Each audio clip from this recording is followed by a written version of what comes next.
وكلوا مما رزقكم الله حلالا طيبا واتقوا الله الذي أنتم به مؤمنون. جناب وزیر صاحب محترم تجارت پروفسور عمر بولاد و دیگر مسئولین جمهوری ترکیه و جناب محترم دکتر عطابک وزیر محترم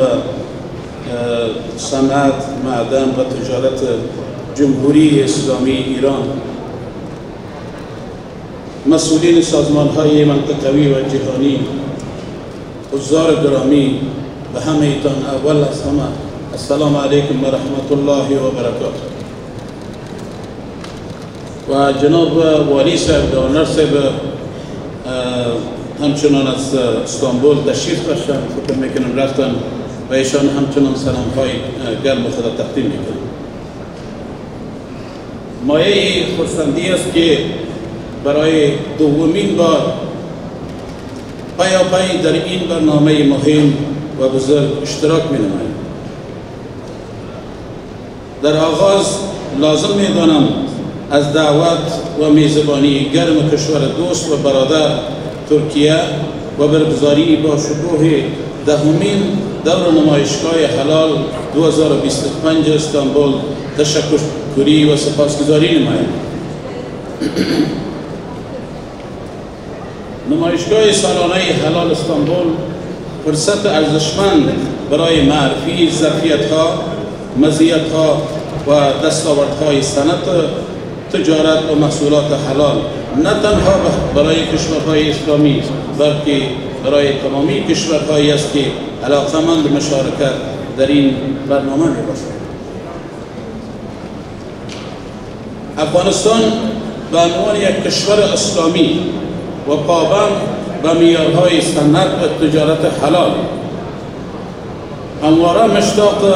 حضور در چنین برنامه‌ها بوده و هیئات متشکل از مسئولان امارت اسلامی و نمایندگان سکتور خصوصی افغانستان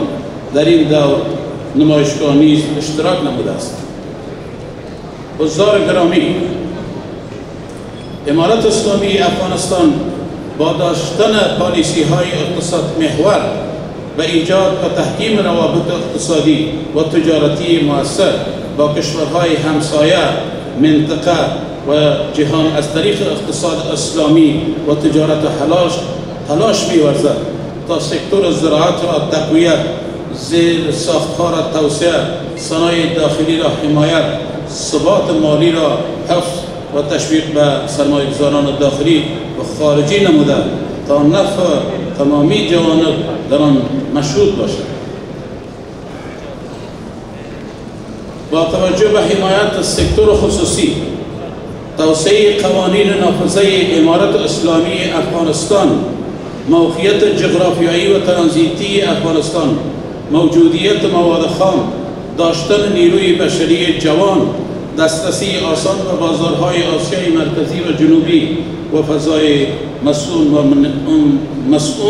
و مطمئن امنیتی، زمینه‌های مناسب را برای فعالیت‌های اقتصادی و تجارتی در بخش‌های معدن، صنعت، تجارت، زراعت، صحت و ترانسپورت، انرژی و برق، ساختمانی و سیاحت فراهم نموده تا همه سرمایه‌گذاران، تجاران و صنعتکاران داخلی و خارجی با اطمینان خاطر بتوانند در افغانستان سرمایه‌گذاری نمایند. حضار گرامی، افغانستان و ترکیه به عنوان دو کشور مسلمان و برادر در طول تاریخ همواره از روابط نیک و دوستانه در عرصه‌های اقتصادی، فرهنگی و اجتماعی برخوردار بودند. بدون تردید امارت اسلامی افغانستان خواهان تقویت و گسترش این روابط از طریق توسعه تجارت و جذب سرمایه‌گذاری در بخش‌ها و سکتورهای مختلف و نوین میباشد. هدف اشتراک هیئت افغانستان در این برنامه ایجاد فرصت‌های جدید برای همکاری‌های اقتصادی و تجارتی بین افغانستان و ترکیه و منطقه معرفی محصولات و تولیدات و خدمات حلال افغانستان به بازارهای جهانی و و جذب سرمایه‌گذاری‌های خارجی مخصوصاً کشور دوست و برادر ترکیه و افغانستان می باشد. افغانستان با برخورداری از محصولات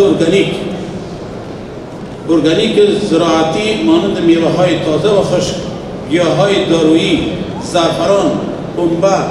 و نیز منابع ارزشمند معدنی از جمله زغال‌سنگ، سر، آهن و سنگ‌های قیمتی و نیمه قیمتی خواهان گسترش و تقویت روابط تجارتی با کشور دوست و برادر ترکیه، سایر کشورهای منطقه و جهان می باشد. امارت اسلامی افغانستان در نظر دارد حجم تجارت دوجانبه با جمهوری ترکیه را افزایش دهد. بر همین اساس از اهمیت بلندرتبه جمهوری ترکیه دعوت به عمل می آورم تا با نمایندگی از دولت و همچنان با حضور گسترش سکتور خصوصی این کشور به افغانستان سفر نموده و در یک نمایشگاه و همایش بزرگ بسترهای سرمایه گذاری در افغانستان را مورد مشاهده قرار داده و محصولات تولیدات خویش را به نمایش بگذارد. تأکید می نمایم که این نمایشگاه حلال زمینه مناسبی را فراهم ساخته است تا با استفاده از آن نشست‌های دو جانبه، سه جانبه و چند جانبه میان کشورهای همسایه و منطقه و منظور تسهیل تجارت، ترانزیت و سرمایه گذاری برگزار گردد. از ابتکار برگزاری این برنامه حمایت نموده و برای تمام اشتراک کنندگان موفقیت‌های مزید آرزو می نماییم. السلام علیکم و رحمت الله و برکاته و من الله التوفیق. جزاکم الله.